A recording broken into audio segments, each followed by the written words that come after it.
Today I'm going to be showing you how to give your Chaos Predator a Nurgling as a tank commander.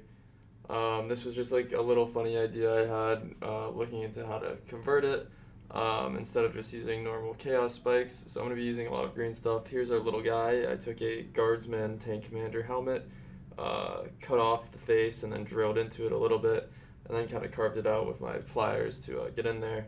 We'll use one small piece of plastic card just for the top there, and then also our green stuff to do this project. You don't need much green stuff, you'll see we use very little, but once you have that all set, we can get into actually building. So as you can see, I'm going to be putting a little bit of glue onto the plastic card just in the corners where it's going to be touching. This is Gorilla Super Glue with the brush and nozzle. And we can just put it right like that, just so all the corners are touching, and you can probably firmly just push down in each of the corners just to let it settle faster.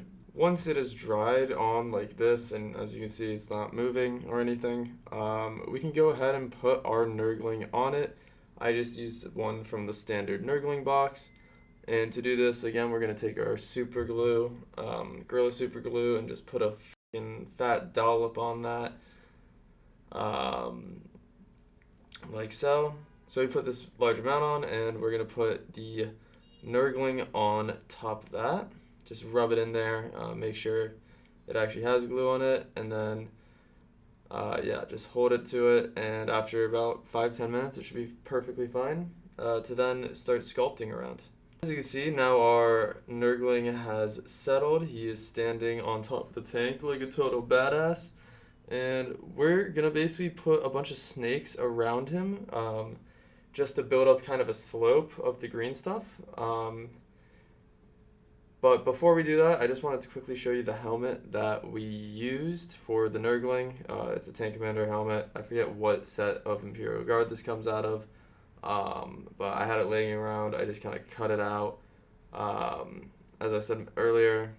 But now to get to the green stuff, make sure your hands are sticky. I'm sorry if I jump scared you with that shot, but really make sure, saliva, water, olive oil, whatever, just make sure you have some sort of lubricant on your fingers when you're doing this. But we're going to mix our A and B parts of the green stuff like so. Once it starts turning into this green kind of texture instead of the yellow and the blue, that is when we know it is ready to be used. And you'll see it's a bit malleable. So what we're going to do is kind of just roll this up between our fingers. You can also roll it on the hand like so. And we're just going to want to make a snake out of our green stuff right now. And once you have it there, we can start twisting it. This is just to give a little extra texture. Of almost, it's like a slimy little, intestine-y kind of weird nurgly thing. So now it looks a little better. And we're going to use that to then wrap around like so to be our initial layer of kind of the Nurgling gradually being kind of spawned out of the tank itself.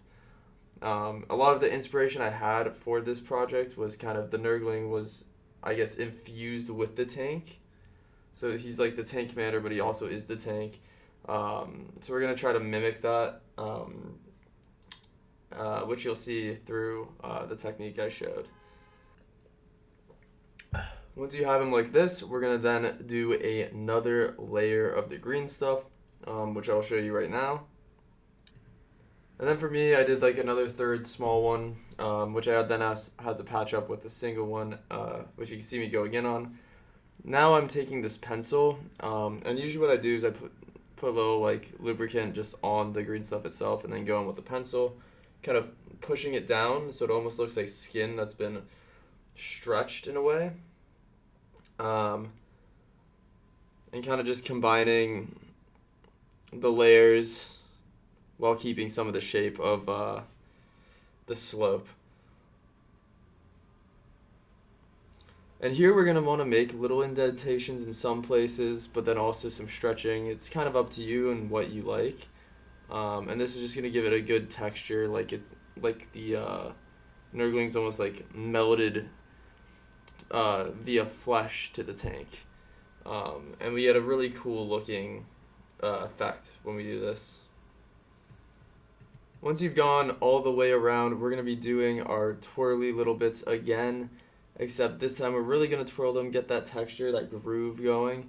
And these are going to kind of be like tentacle things that are popping out of our guy and kind of connecting us to the tank. And so, yeah, we're going to put these kind of at angles, wrapping around the head of the pod of the cannon. Just going down the side here, kind of working it through grooves, and yeah, just so it looks natural. And we're going to do this about a few times, maybe 4 times around, just to really give the impression that this Nurgling is connected via flesh to the tank. And yeah, guys, so here's the final product. I'm really happy with how this came out.